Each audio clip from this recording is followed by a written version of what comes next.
મિત્રો તમે જેમ કે જોઈ શકો છો કે મારા હાથમાં અત્યારે અહીંયા ગ્રેનારો P10 માઇક છે. આ એક વાયરલેસ માઇક આવે છે. અગર તમે બી એક કોન્ટેન્ટ ક્રિએટરની જર્ની સ્ટાર્ટ કરી રહ્યા છો તો તમે સૌથી પહેલે કન્ફ્યુઝ તો થશો જ કે તમારે કયું માઇક લેવું જોઈએ. તમે જોઈ શકો છો અત્યારે જે વિડીયો બની રહ્યો છે અત્યારે મારા પાસે બોયાનું એક માઇક છે જે વન ઓફ ધ બેસ્ટ જે બિગનર યુઝ કરતા હોય છે અને હું બી આને ઘણા સમયથી યુઝ કરું છું. બટ મેં આના પર એટલે ગયો, આ માઇકને મેં એટલે પરચેસ કર્યું પર્સનલી યુઝ માટે કે મને આનાથી જે ઇમ્પોર્ટ જે આવે છે એ લગભગ અમુક વખત એવો ખરાબ આવે છે ને જે ખરાબ એક્સપિરિયન્સ કહું કેમ કે આનો જો વાયર છે અત્યારે અહીંયા ફેલેલો છે મૂરો.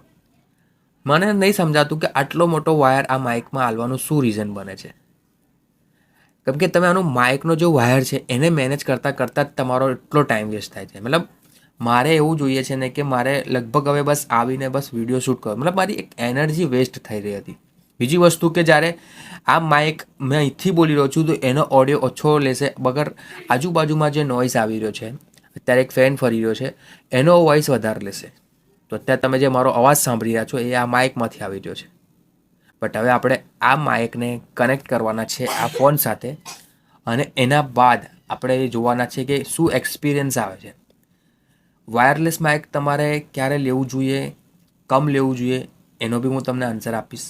અગર તમે આ રીતનું આ એન્વાયરમેન્ટમાં તમે શૂટ કરી રહ્યા છો જેમ કે અત્યારે હું આ બેસીને બોલી રહ્યો છું તો મને આનાથી કોઈ પ્રોબ્લેમ નથી, એનું રીઝન છે. બટ અગર તમે દેખો વિડીયો બનાવી રહ્યા છો તો તમે એક પ્રોફેશનલ સ્ટુડિયોમાં તો નથી ને, ના, તમે ઘરની અંદર વિડીયો શૂટ કરી રહ્યા છો અને આ એટલો બધો નોઇઝ જે છે એ ઇન્ક્રીઝ નહીં કરે. મતલબ એનો નોઇઝ તમે વિચારો કે તમે કેટલો રિમૂવ કરશો નોઇઝને.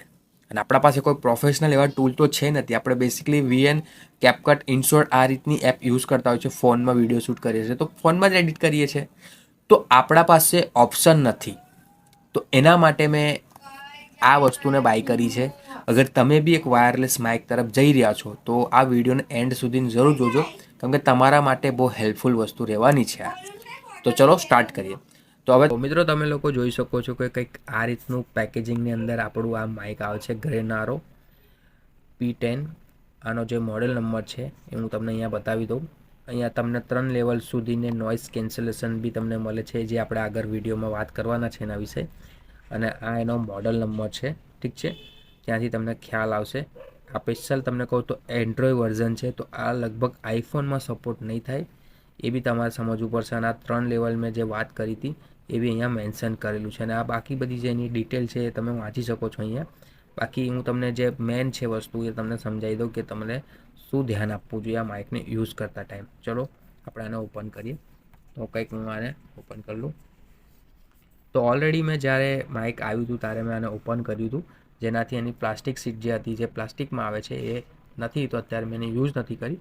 બટ આ તમને બતાવું તો તમને જે માઇક છે જ્યારે રિસીવ થશે તો કંઈક આ રીતનું જ થશે. એમાં તમને બીજી બધી ખાસી જે વસ્તુ છે અમુક એ મિસ આઉટ છે બટ આ આટલું મળવું જ ઇમ્પોર્ટન્ટ છે આટલી પ્રાઇસ રેન્જમાં. ઓકે, તો આપણે આ માઇકને બહાર નીકાળીએ. ઓકે, તો આનું જે કેસ છે ખાસું મોટું છે. મતલબ મને એવું લાગ્યું મેં એક્સેપ્ટ કર્યું હતું કે એક આપણે જે નાનકડો જે આપણે ઇયરબડ્સ યુઝ કરતા હોય છે એ રીતનું હશે બટ આ ખાસું મોટું છે. તમે જુઓ મારા હેન્ડથી તમને ખ્યાલ આવતો હશે. અને આપણે આને ઓપન કરીએ તો ઓપન કર્યા બાદ તમે જોઈ શકો છો કે આ જે અહીંયા એના બે માઇક છે અને આ રિસીવર છે જે આપણા ફોનના અંદર લાગે છે. તો આ માઇક અત્યારે ઓફ છે બટ અગર હું એને બહાર નીકાળું છું અહીંયા, ઠીક છે, તો આ માઇક જે અત્યારે બ્લિંક કરી રહ્યું છે તમે જોઈ શકો છો, ઠીક છે. જો આ તમે માઇકને જોઈ શકો છો અહીંયા બ્લિંક કરી રહ્યો છું. અહીંયા એના ઓન ઓફનું બટન છે, આ મેન્યુઅલ તમે સેટ કરી શકો છો. તમારું જે છે અહીંયા નોઇસનું જે ઓપ્શન છે એ તમે સિલેક્ટ કરી શકો છો. તો એ બી હું તમને આગળ ટેસ્ટિંગમાં હું સમજાવી દઈશ કે કેવી રીતે કરીએ છીએ. બટ આ એક તમને અનબોક્સિંગ કરીને બતાવી દીધું કે કંઈક આ રીતની તમને આ વસ્તુ મળે છે. તો ચલો હવે હું આને છે ને કોલર પર લગાવું. જોઈ શકો છો કે મેં આ માઇકને હવે મેં મારા કોલર પર અહીંયા કનેક્ટ કરી લીધું છે, ઠીક છે. બેસિકલી આ એક મેગ્નેટ બી આવે છે અને ક્લિપ બી આવે છે. મેં અત્યારે આને મેગ્નેટ થ્રુ યુઝ કર્યું છે. તમે જોઈ શકો છો કે અહીંયા મેં પાછળથી અહીંયા લગાવ્યું છું અંદરથી. અહીંયા એક મેગ્નેટ છે અને એના સાથે આ માઇક અહીંયા કનેક્ટ થઈ ગયું છે, ઠીક છે.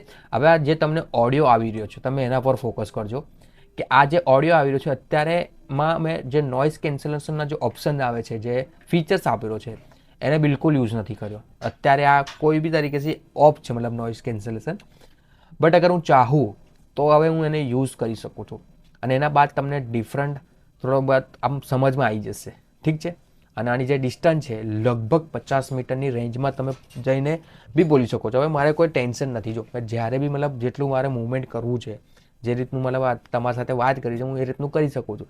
બટ અગર હું કંઈક આ રીતના જે વાયરલેસ માઇક છે એના સાથે અગર વાત કરી રહ્યો છું તો મારે એક પોઝિશન બિલ્ડ કરવી પડે છે, અને એ રીતનું બોલવું પડે. મતલબ અગર આ રીતનું મેં બેઠો છું તો મારે આ રીતનું જ બોલવું પડશે. એનું રીઝન છે કે અગર હું હલીશ તો મારો ઓડિયો બી કટ થશે. બટ અત્યારે હું કેટલું બી મૂવમેન્ટ કરીશ બટ કોઈ ફરક નહીં પડે. લગભગ 50 મીટર મતલબ બહુ વધારે કહેવાય. તો આ એક તમારા બેસ્ટ ફ્લેક્સિબિલિટી રહેશે. બીજી વસ્તુ કે તમે ખુલીને બોલી શકશો. તમે સૌથી પહેલાં તમારું ધ્યાન કન્વર્ટ થાય છે ને જ્યારે તમારો ઓડિયો સરખો નથી આવતો. કેમ કે હવે અત્યારે મને બી નહીં ખ્યાલ કે આનો ઓડિયો કેવો આવે છે, આનો ઇમ્પોર્ટ કેવો આવે છે. બટ હા, એટલું તો ક્લિયર છે કે અગર કંઈક વસ્તુ આપણે સારી લીધી છે તો એનો ઓડિયો સારો જ આવશે. ઠીક છે. તો હવે મને એ ડિસ્ટર્બિંગ નહીં થાય. બીજી વસ્તુ કે હવે આપણે આનું નોઇઝ કેન્સલેશન આપણે જે છે એને ટ્રાય કરીએ. ઠીક છે. તો જેમ કે અત્યારે અહીંયા બટન આપેલું છે, એને પ્રેસ કરીશું તો જે એનો મોડ છે એ ઓન થઈ જશે. ઠીક છે. તો તમને થોડું બહુ ખ્યાલ આવશે. અહીંયા પંખો બી ચાલી રહ્યો છે. તો ચલો, ઓકે. તો આ એનું નોઇઝ કેન્સલેશન મોડ અત્યારે ઓન થઈ ગયું છે. અહીંયા એનું જે બ્લિંક થઈ લાઇટ અહીંયા તમને દેખાય નહીં, બટ એની જે લાઇટ બ્લિંક થઈ છે એના બાદ હવે મારો અવાજ થોડો છે તમને હજુ આમ પાતળો અવાજ આવતો હશે. એટલો થોડો ક્લિયર તો વોઇસ આવતો હશે, બટ પણ જે બેકગ્રાઉન્ડમાં જે નોઇઝ આવે એ બિલકુલ બંધ થઈ ગયો હશે. આ માઇક યુઝ કરું કે પેલું બોયાનું માઇક યુઝ કર્યું, બટ આ વિડીયોમાં મેં નોઇઝ કેન્સલેશન ઓપ્શન જે એડિટિંગમાં જે આપણે યુઝ કરીએ છીએ એ પણ નથી કર્યું. મેં લાઈક રિયાલિટી બેઝ તમારા સામે અત્યારે આ વિડીયો આવી રહ્યો છે જેનાથી તમને ખ્યાલ આવે. હા, કઈ ભૂલ થઈ હશે બોલવામાં, ત્યાં કટ્સ લગાવ્યા છે, બટ બાકી ઓવરઓલ એક વિડીયોનો જો ઓડિયો છે એ એકદમ સિમ્પલ રાખ્યો છે. એમાં કોઈ બી તરીકેથી એડિટિંગ નથી કરી. એની જે પ્રાઇસ છે આ જે માઇકની એ તમને લગભગ 2200ની રેન્જમાં તમને મળી આવશે. ઓફરમાં હશે તો તમને 1800-1900ની અંદર બી તમને આ મળી આવશે. બીજી વસ્તુ કે આ બોયાનું જે માઇક છે એ લગભગ 800-900ની અરાઉન્ડ તમને મળે છે.